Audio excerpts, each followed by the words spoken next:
Hi everyone, welcome back. I'm really excited to share this card I made in conjunction with the June 2019 Stamp Die Stencil release from Altenew. I wanted to create something very unique and also true to my own personal aesthetic. These two cards are inspired by sacred geometry and Dotwork tattoo realms of art and drawing. Sacred geometry is the metaphysical notion that shapes and certain proportions have a symbolic and sacred meaning. Dotwork illustration is using uniform dots to create areas of depth and value. So when I saw the Altenew Peaceful Reverie dot images, I was eager to create something different. Now, these cards are simply inspired by sacred geometry and Dotwork tattoos. These cards do not hold any religious meaning and are not intended to be blasphemous in any way. So here I'm showing the back of the stamp packaging because I'm only using the images that contain the dot layer. I'll be using the coordinating stencils to mask certain areas, and I'll save the dies for a future project. Today I'll be making two cards. I'm sure you all have heard of Leonardo da Vinci, engineer, scientist, philosopher, artist, which is where my obsession with geometry and triangles began. Now, if you've read the Da Vinci Code or know of the symbols of the Vitruvian Man, the symbolism of the triangle pointing up is representative of man or masculine, and the triangle pointing down is feminine or woman. I'm simply going off of those ideas and making two card panels with that in mind. To make my arrangement, I'll be masking and stamping the same two images on each of the cards, making sure that I'm preserving the corners of the triangles so that I don't lose the definition of the shape. I'm just using a quick drying black ink on these panels and the MISTI so everything is identical between the two card panels. Once I'm happy with the arrangement, I'm going to add some details to the images. I'm using the 01 Pigma Micron line weight pen and outlining the petals, flower centers, and leaves just for some added definition. And once I'm happy with how everything looks, I'll erase the pencil lines that overlap the flower images, keeping the triangular outline for now. So here's the part where the Dotwork and tattoo inspiration comes in.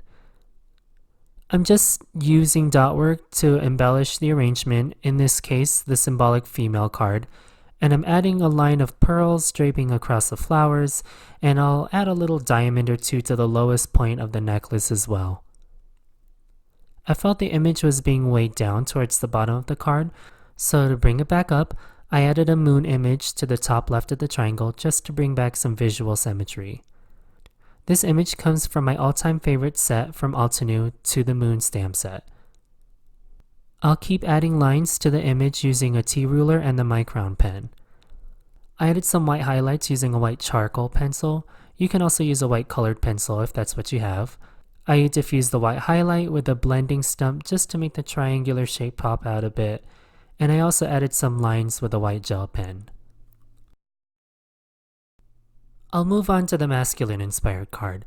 Again, adding lines, white highlights, and creating visual symmetry from the top to the bottom of the card. There were times I needed help adding embellishments, so I looked at reference images from the internet with Dotwork flowers to draw an inspiration. A few tips to make this a successful and cohesive image. 1. Keep your added lines parallel to each other. This will draw your eye up and down these lines, so make sure they're highlighting areas where you want to draw attention. 2. Keep it simple. It might be easy to go overboard with adding these details, but in this case less is more. 3. Balance the image. Try to keep the flowers the focal point to the card, and embellish the arrangement equidistant from the flowers both horizontally and vertically. I wish there was an easier way to explain the method of adding these details, but the easiest way I can describe this is to deconstruct your favorite landmark, such as a skyline or even world wonder, and turn that into an outline, and then further simplify that into single outline images and shapes. Here are my two panels. You can leave these as is without a sentiment for an edgier look if you'd like, but if you're like me, then the cards look naked without one. I'll suggest adding these sentiments from the same June release, sentiment strips from Altenew. I've placed the sentiments in areas that won't clash with the geometric design, And I love this set because the words are uniform in height. And these are my finished cards. I hope you all are inspired by the shapes around you to create these scenes inspired by geometry and tattoos. This stamp set is one of many in the June 2019 Stamp Die Stencil release from Altenew. There's a whole lot of really talented artists who have created wonderful projects using this release. I've got a list of Altenew products used for this project down in the description box below, as well as other projects using some of the products from this release. Thank you so much to Team Altenew for letting me be a part of another wonderful release. Talk to you all very soon and have the best day.